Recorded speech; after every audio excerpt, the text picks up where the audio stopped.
motor grease fitting Top here, and bottom on the on motor. the bottom. Right here. So is this like semi-annually every 6 Every months? 6 months on the motor. I will be, That's what we do on most of our motors, are around 6 months. So this is continuous run. This is continuous running 24/7. So if you're gonna be running 24/7, I would recommend every 3 months. 3 months. 3 months. Okay. And what about the pump part? Same. Every 3 months? Every 3 months also? Okay. Just non-lithium based and high ball bearing grease, that would be fine. Okay. And then same thing on here, because this one is a self-grease enclosed bearing, so this one you don't need to grease, just on this guy. And then What about these? the metering pump, they have the Oil? oil in it, so this should be good. But then you wanted to Yearly? check yearly. Okay. Change or just check? Just check and refill. Okay. If it is too dirty, then yes, Okay. you gotta change out. This would recommend it. But if not, then that would be it.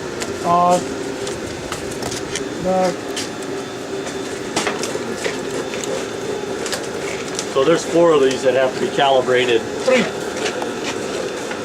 Oh, just one of these? Yeah. Oh, okay. Oh, 2 of these. Yeah, Yeah. only one on that side. Oh, I see. Only has to change. So this is the pH sensor, and what I'm talking about the glass part is, if you look at here, is this glass eyeball. So you don't want any scaling on this one. If you have any scaling on this, you want to dip into a weak muriatic acid and then use a brush, kind of like a soft brush, to brush it off. You don't have to scrape it too hard. With the muriatic acid, it should be coming right off. Normally, it's just kind of like a thin rim covering this, and then we don't. If it is happening, if you don't clean it, and you do the calibration, it's not going to be that effective. Can we wipe it just with a rag? Not recommended, because with the wiping is one is it might not come off. Second is this is where you can change out the saw bridge. So if you wipe it too hard, then this might come loose, and then there's a solution that cell solution might be drained out. So it's just not recommended. Okay, so soft bristle brush and a muriatic solution. Muriatic solution. With the acid, you're saying 1 gallon of water to how much acid? It's just kind of like a splash. Just kind of like keep it like a low pH, like a 1 or 2 with the splash. It should be fine. So Now, can that be taken apart with the machine running, or do you have to shut it down? you don't have to shut it down. With the machine running, it's fine. Okay. But all you have to do is just put when you're doing the calibration, just put it on hold, so that the controller is not sending the metering pump the signal to, hey, I'm using, because you dip into 7, and right now your set point is 9, so it's not asking to, hey, metering pump, I'm low, and then asking it to pump. So that's that. So yearly is what you have to do is you use a channel lock or clamps. You can unscrew this, and then inside is a salt bridge and a cell solution, and then you can order it through Hawk. And then they do have a very good YouTube how to change out the salt bridge video of it. So essentially, is you take it out, you clean this. Before you take it out. You clean this. Make sure it's not no chemical on this, so that you're safe to handle. And then you open up this end part, and then it will have a salt bridge, kind of like a small piece, and then a cell solution. So all you have to do is you put it in, salt bridge and a solution, screw it back in, do the calibrations, and then your probe is good to go again. So same thing with the ORP. That's annually? That's annually, correct.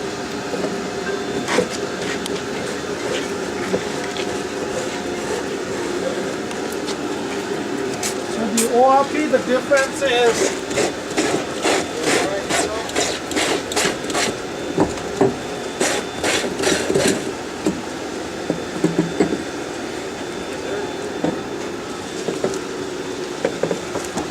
you can see it, instead of a glass bulb, they only have like a tip, titanium tip. That is the only difference is. So this is kind of like a differential. That's why you only need like a 1-point calibration solution. And then the same thing to change out the salt bridge.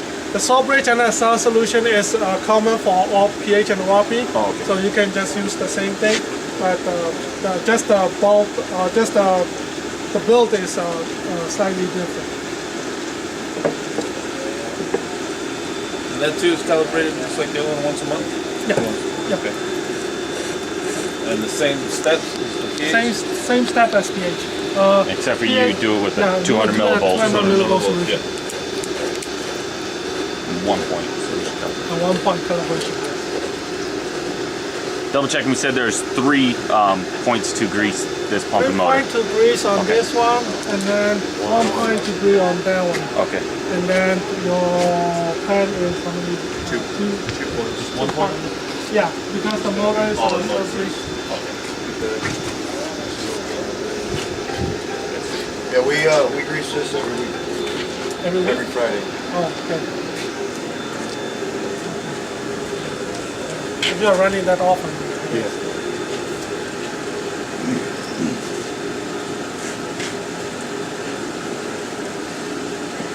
That's pretty much it. The only thing is, if in the future, that's once you determine what's going to be done with this one, then you just need to have the lever switch turned back on, so that will to cover that pretty much. But occasionally, you wanted to once a month or something, you wanted to drain it out, so that no moisture or no condensation got caught in there, and then you can just close it back to keep the reading. What is that valve for and why is it closed? That valve should be closed, and then except in the case of you doing an acid wash. That is kind of like that's above the mist eliminator.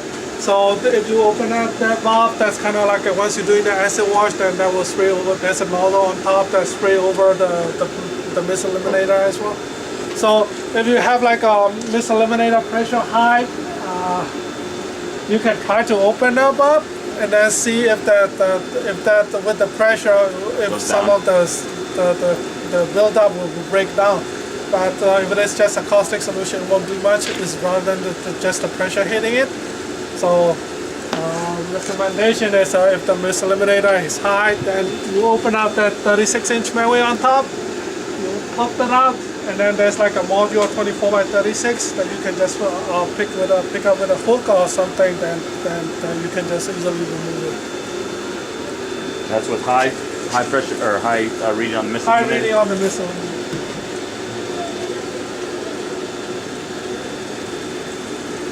And then this is the inlet H2S sample valve. So if you haven't mean to measure it, then you can just open this valve and then see what's the inlet H2S reading is. And then same thing, there's one on the other side of the scrubber that's for the discharge. And one thing that I wanted to mention to you is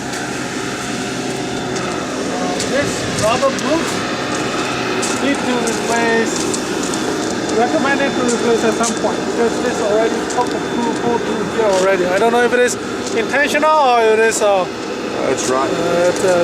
it's just over long period of time there's a hole in here, and it's just sealing it.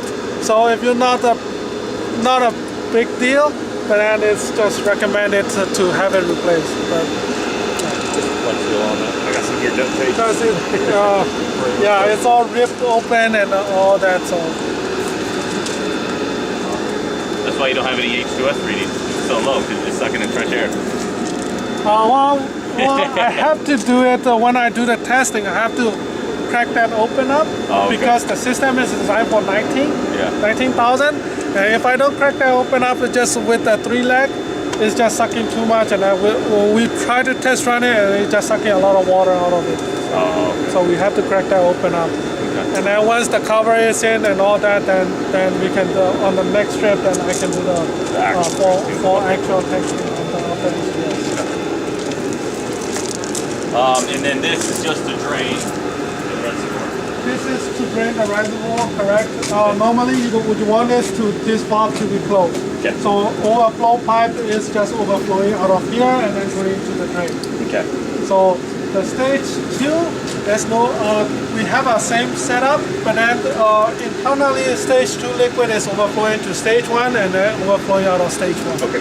So that's one thing. Yeah.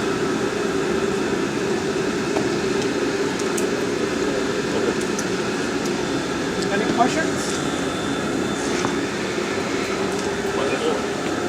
This one is the existing setup that I guess for manual feeding of the chemical, or if you do the acid wash, you can just feed it from here. With like an external pump or something? External pump or Oh, something. okay.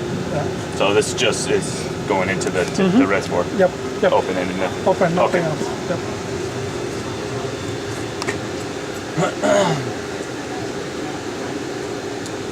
So as for a maintenance, if you need to, this is the clear window that I was talking about. If the metering pump is pumping, then you see there's a 2-ball check in there, and then it will the Teflon ball will be just moving up and down, flickering up. All right, these are special order nipples right here? These are the special order nipples. Okay. That's what I'm talking about. Because these are the, this is just a pipe thread here, and it's very easy to break. Most of the time we see breaking is from breaking, snapping out of this thread right here. Where's Dave? Oh, he's the one who breaks all our PVC, so he's not allowed to work on this. Yeah, so we do not recommend leaning on this pipe at all. Because it just a pain to once the chemicals start leaking. So that's that. If you need to maintain it, you can break this union, and then break this union, and then this whole pipe can come out, and then you can just using the Allen key, and then you can just open up this. So part of the kit. Is this a chemical leak right now? No, it was when we were doing it the other day that was part of the residue, so Okay. I can clean it And up. that's the same thing? That's the same thing, yes. Okay, and then this is just... This is just from the sunblast. Yeah. All right. So on the kit that you get for these yearly, is it going to come with the 2 new ball checks and the Yes. diaphragm, or is it just a diaphragm? Depending on how you order. The diaphragm, the 2 valve kit, I have to double check on that. Okay. I think if yearly thing, I think might be wrong on this. I need to double check on that. It's either this kit separately or the diaphragm kit separately, so you can order them separately. But the pump itself, other than the regular maintenance, this pump lasts forever because it's all gear driven. And then there's no rotation. It doesn't matter which rotation it is, it will work. So the housing itself is very, very, very rigid. And the way you change out the pump stroke is when the pump is running, you can just either increase or decrease clockwise or You have to counterclockwise. pull it out? No, you don't. Okay. You can just do it. It's kind of like a veneer caliber. So so the hard marking on the inside is where the pump stroke percent is, and then this dial on the outside is what telling you what's the fine scale is. So it's, let's say if you're between 80 and 90, and then you have this one at the 5. In this case, it is going to be 85% of the stroke length. Gotcha. So this can do the fine adjustment as you need it to be done. This is the bed pressure valve that is set to 50 psi, and then the pump will be pumping more than 50 psi in order to get in here. This is just the pressure relief valve. If it is too much pressure in here, then it will just release and go back to the final line. Anyone have any more questions? I do not. I'm good, thank you. More questions? Want to see how the controller works, or you guys? No, okay. we're efficient with those controllers. Okay. As long as you already told me that output 1 is for pH, output 2 is for ORP, so, Okay. and then set points. Okay. I'm good. All right. Thank you.